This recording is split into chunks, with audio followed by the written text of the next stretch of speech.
People better get us now. That's all. You better get us now, because it's coming.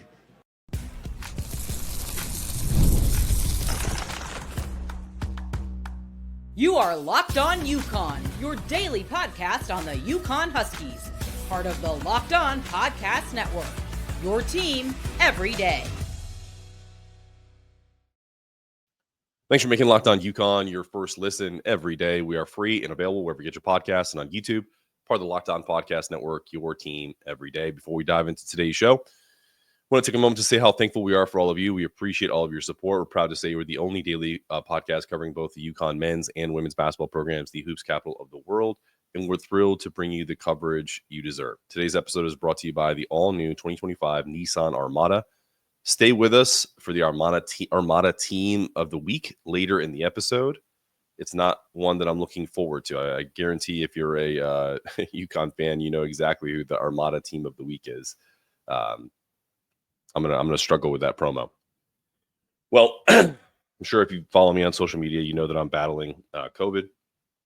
So, spent most of my morning trying to recover to a certain decent voice level to kind of give you a short mini podcast today, just to put something out there. We have a bunch of sponsors in March. Definitely don't want to miss a day or too many days.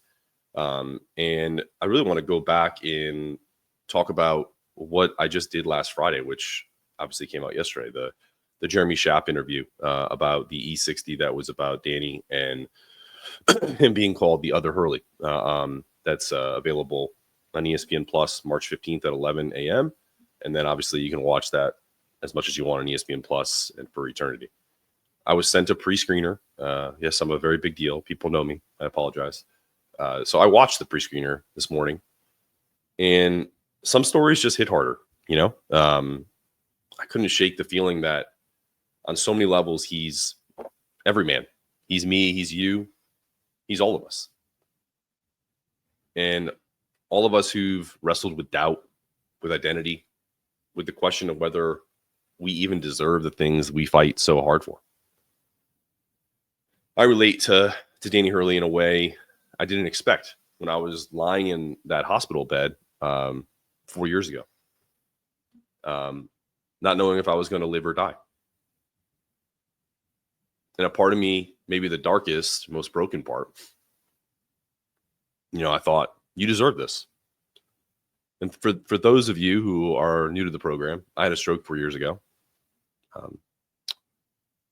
And it was caused by high blood pressure and years of bad decisions. On the surface, my life looked great, right? I was newly married, happy again, at least in the ways that people could see, surface.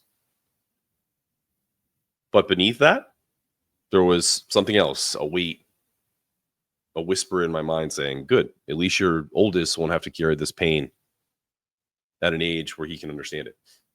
And of course, what a ridiculous thought, right? What about my new wife, my parents, my sister, the people who love me?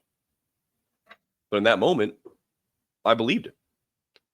And I know in that moment when, Danny was sitting in that interview talking about his brother being in critical condition, saying, seeing him light up in that hospital bed, it should have been me, So that kind of made me really kind of zoom back into that laying up in that hospital bed 4 years ago. But that's what struck me about Hurley's journey. So this the reinvention, the raw self-awareness, the refusal to accept the person you've always been is the person you have to be. His story is about coaching, yes, but it's also about fighting to become the best version of yourself, even when the world, or worse, your own mind, tells you don't deserve it. And I'm going to play a clip here in a second, but I also wanted to put this out there too. He is a spitting image of his dad. When you go and look back at those clips of essentially you get what you get, you don't get upset. I know that sounds so stupid. It's things that you say to your kids, but it's the truth. Like it's, whether it's parents or whether it's, now in the NIL world, it's people that are, handling the players. Guys play when they're inevitable. And so, I think Danny is having to deal with some of that now because he's having to deal with not the same success, right? If UConn were they 23-9 right now? If they're 27-6, if they're a top 10 team in the country, I don't think those voices would be too loud. But this is something from Jeremy Schaap from the interview yesterday. So kind of the fundamental question, I think, with Dan is, are you that guy for whom every possession is life or death? Or are you the guy who understands that there are things bigger than basketball?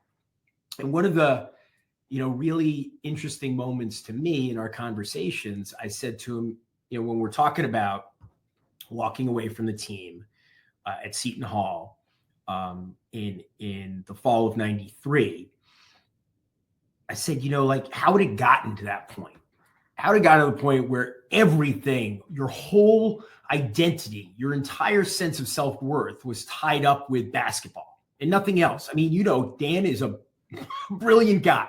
He is. And that's always been apparent. Like when you talk to him when he was, I guess the first time I talked to him, he was 19, 20, and he said, I blame my dad, and yeah, I mean, it's a beautiful moment because it's the truth. And it's a great, when you watch the show, you'll know exactly where that comes from. But, it's one of those things where he is 100% who he is. And is there going to be some arrogance there? Yes. Is there going to be some stubbornness there? Yes. Have you met Bob Hurley Sr.? Do you think Bob Hurley Sr. has any of those same traits? Yeah, because he's been so successful. And so Dan has created this legend of his own making with not only just the back-to-back national champions, but he's a program builder. He always has been. He built the program at Wagner. He built a program at Rhode Island, and there were stepping stones. So now he's created this elite situation at UConn. So that's the bottom line. So I apologize if I'm going really slow. It's hard for me to breathe and also get through this without wanting to blow my nose. So at the end of the day, this E60 did not one thing above all else. It showed me that Dan Hurley cares, and if there's an ounce of him that is potentially shutting you out, or maybe there's issues there, I don't think he would ever close his door to anyone. So I think that's crazy. And a lot has been made about 50% or more of his roster potentially hitting the transfer portal. So let's talk about it. Because if you actually watch that special March 15th at 11 a.m., honestly, watch it multiple times. You'll see the truth. And if you still think this Dan Hurley, is lying to kids about what they're going to do at school, then I got some beachfront property in Kansas to sell you. And that's right next to the spot where they bought their Helms Banners. That's the biggest joke. Because here's the thing. Beyond the X's and O's, beyond the wins, beyond the noise, Dan Hurley has this unmatched ability to galvanize people. His guys believe in him. His fans ride for him. And if someone takes a shot at him, whether it's direct hit or a sneaky side blow, they're getting filleted on socials. That's the power of Hurley. That's why he wins. And that's why, if you don't already get it, you need to watch that E60 and then watch it again.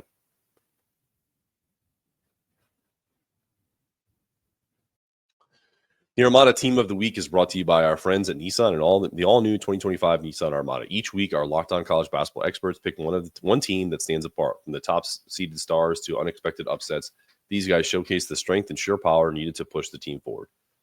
This week's Armada clear-cut Team of the Week are the Duke Blue Devils. John Shire's team, led by National Player of the Year candidate Cooper Flagg, just ripped through the ACC, going 19-1. The Blue Devils plus 434 points in the ACC games, the largest point differential by a power conference team in league play since Kentucky in 53-54. Probably the same amount of competition. When it comes to the Nissan Armada, they say go forth and conquer, and that's exactly what the Duke Blue Devils have done here. It's clear that our team of the week is out here to conquer the road ahead with confidence, just like you can in the all-new Nissan Armada or any Nissan outstanding vehicles. Take the Nissan Armada, Rogue, or Pathfinder and go find your next big adventure. Shop NissanUSA.com. All right, we're back on Locked On UConn. All right, so our buddy Evan Miyakawa does these bracket sims. If you're a member of his evanmia.com, you can take UConn and sim them, as far as they can go based on his metrics. I think Dan did this for me. The fate of the Huskies. They lost in the first round. He has them as an 8 seed, by the way, right now in the West region. They play New Mexico with Houston next, which I think is disingenuous considering that if we are an 8 seed, we're the best 8 seed. But hey, it is what it is. Has them losing the first round 43 out of 100 times. Losing in the second round 48 out of 100 times. Losing in the Sweet 16 4 out of 100 times. Losing in the Elite 8 5 out of 100 times. Losing in the Final Four 0 out of 100. Lost in the National Championship 0 out of 100. So he sees no path for the Huskies to get to the Final Four. Not surprising. He hasn't really. It's not about. I say this with not like meant to be like pissy or whatever, right? He hasn't loved us. I think he doesn't love. He loves our ability to create kill shots. He loves our ability to, create sustained droughts for other teams, but we also have the ability to go on sustained droughts of scoring, but we also have one of the most efficient offenses in the country. So it's kind of like this weird anomaly. So the good news is UConn as a whole is peaking at the right time. They're playing good basketball now. So what I hope doesn't happen is we get an 8 seed regardless, whether we get to the Big East final, we win the Big East tournament. Because from everything I've read, everything I've talked to, so for some of these bracketologists out there, it's almost impossible to move up right now. You can move down, but we'll see. I think the only way this UConn team moves down is if there's some pretty big upsets, and I think that's a really good way to kind of look at this. But I know I'm being obviously a UConn homer, and I don't think anyone would call me anything but that. If I'm being honest about this, we're going to put Gonzaga as an 8, UConn as an 8, Creighton as a 9. Okay. Let's look at these 7s. Kansas has been playing awful basketball. But I could see them as a 7 because didn't they win their last game and it was a pretty decent one? Illinois, I'm telling you that Illinois win over Purdue was a huge win for them and a bad win for the Huskies, because if they lose that game, I think UConn jumps into that 7 spot. And they're playing Baylor as a 10. That'd be kind of cool to rematch against them. Then the other 7 is Marquette. Okay. Not a big fan of the Big East, apparently. And then BYU. I don't know, man. I think we're a better team than BYU. But it is what it is, man. Hell, even the 6 seeds don't really, St. Mary's. I mean, come on. I know St. Mary's is good, but a 6 seed? Why? Because they have good metrics and they play in the 7th or 8th best conference. Ole Miss, okay, I guess, right? Who's the other 6? Oregon, Big Ten. Yeah, it's really just all about. We just can't catch a break with the fact that we are in the Big East, and it's just crap for us, right? All right, before we go on to the next segment, which is basically just me reading an ad and then giving a tribute to our boy Vinny, and just, keeping him fighting, making sure that he stays strong, and really that he's got all of UConn Nation behind him. And we are going to, I'm just going to tease, we're going to do a Big East preview, and also I'm going to preview some of the upcoming shows. We got an old school guest coming on that our very own Bella Tamano got for us. And then we have a potential guest that is going to do a Big East preview for me, with me, and we're gonna go from there. And we're gonna do one more ad and then get into it. Attention, Locked On UConn fans. Ever wish you could directly support your favorite UConn athletes and be part of their journey? Now you can with Roy, the NIL app that puts fans like you in control.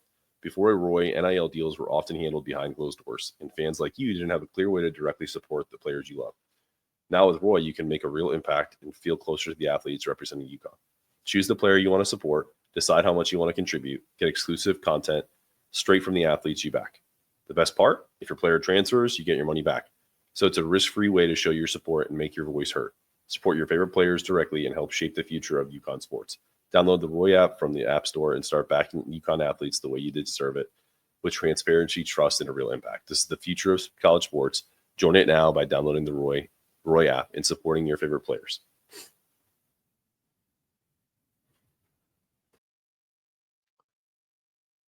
This is not just about loving your favorite team. It's about being a part of a community.